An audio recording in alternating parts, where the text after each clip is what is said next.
Our guest for today is Debra Coleman, a veteran in the visual effects industry. She's also taken part in creating movies that have won awards in the BAFTAs and the Oscar. After 16 years of working for one of the world's largest visual effects company, Debra decided to take the risky leap in 2021. I think everyone thought I was crazy. In today's episode, she walks us through being a single parent, starting a business.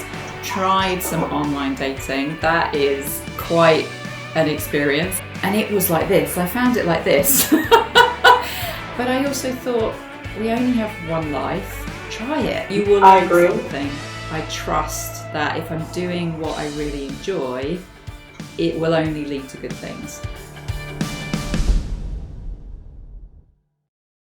Following the marriage breakup, I was single for years, and I think that was really good for me. As I say, I hadn't really had that time to get to know who am I as an adult woman. I think it was really valuable. Having said that, it was years. I was completely single, not so much as holding hands for like 3 years, which is a long time, I think. So a part of me thought, how do you, I've just turned, I was 38 to sort of 41 during this period.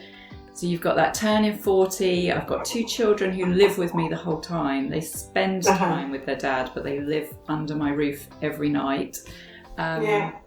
That doesn't make it easy to meet people.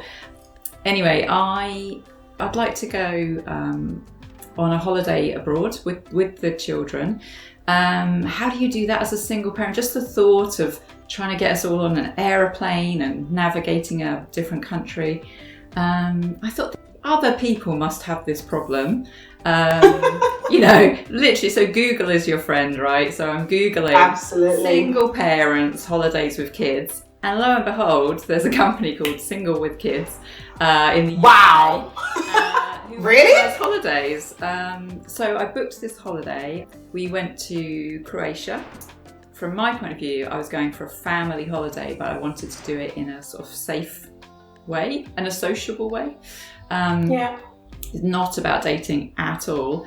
But talking to the other single parents in the evenings, they were all openly talking about the fact they did online dating.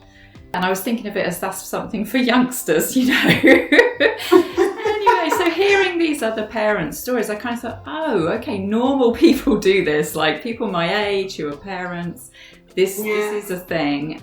So tried some online dating. That is quite an experience, an emotional world. I didn't have any bad experiences. Everyone that I did meet was respectful and we enjoyed each other's company. Okay, good. But it's just the highs and lows. I don't know, the excitement of being at work, knowing you've got a date. And then afterwards, how was it for each of you? Might you hear from each other again? And then the games bit for adults. Should I call? Who's going to text first? Yeah. Oh, God. Yeah, am I seem too keen? Oh, my goodness. Yeah. It's like being a teenager, except when I was a teenager, there wasn't smartphones and internet. And it was like this. I found it like this. And I just thought, I need to take a break from this. The highs, I'm very much enjoying the highs, but the lows are quite low. They're quite low. To the point where I thought, okay, I'm going to take a break. This is not good for me. I was happier just being me, doing my thing. Right. But then I got invited to a social for singles. So rather than online dating, it was a social event. So it was a bowling. So 10-pin bowling for singles. I thought, that'd be okay.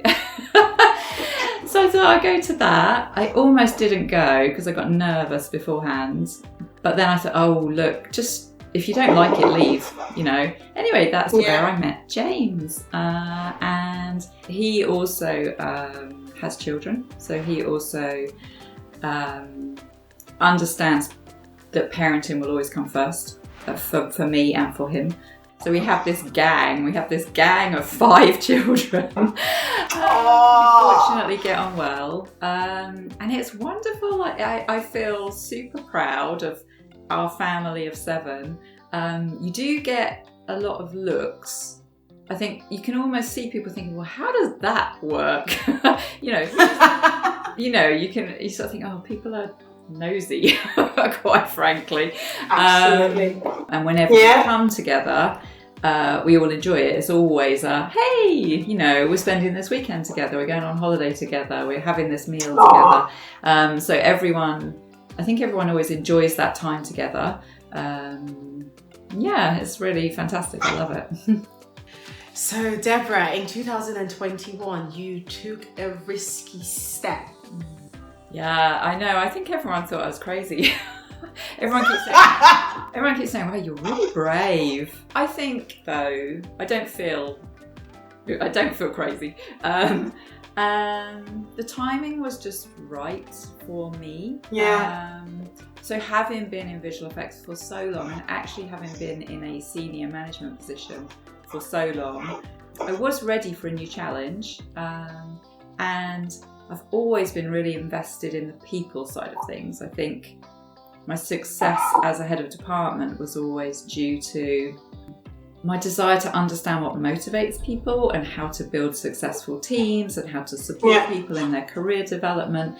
So that meant in 2020, I was working full time. I was doing the coaching course. I was coaching in the evenings and weekends to build my experience. Then COVID happens. So COVID happens, we're working from home. Suddenly all my clients are over Zoom.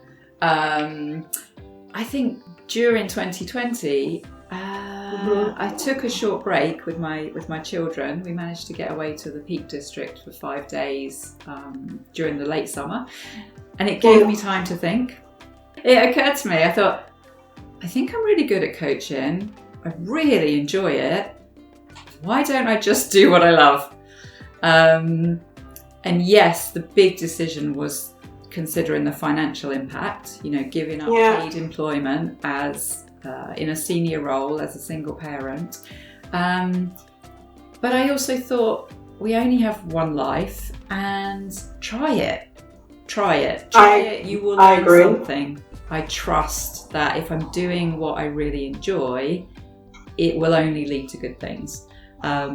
So hence the brave, bold decision to leave my employer of 16 years and set up my own company. So that's a whole new. I've never been self-employed before, never run a company before.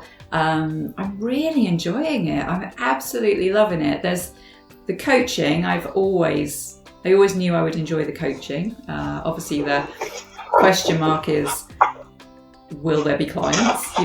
Will there be clients? But I've been very fortunate. So from when I started in January, I've had a regular rota of great clients I'm working with every month.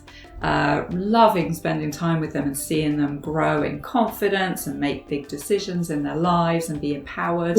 But in addition to the coaching, I'm absolutely loving running a business and working for myself. Again, it's so liberating. Occasionally it's also terrifying. Loving it. Absolutely loving it. So no regrets.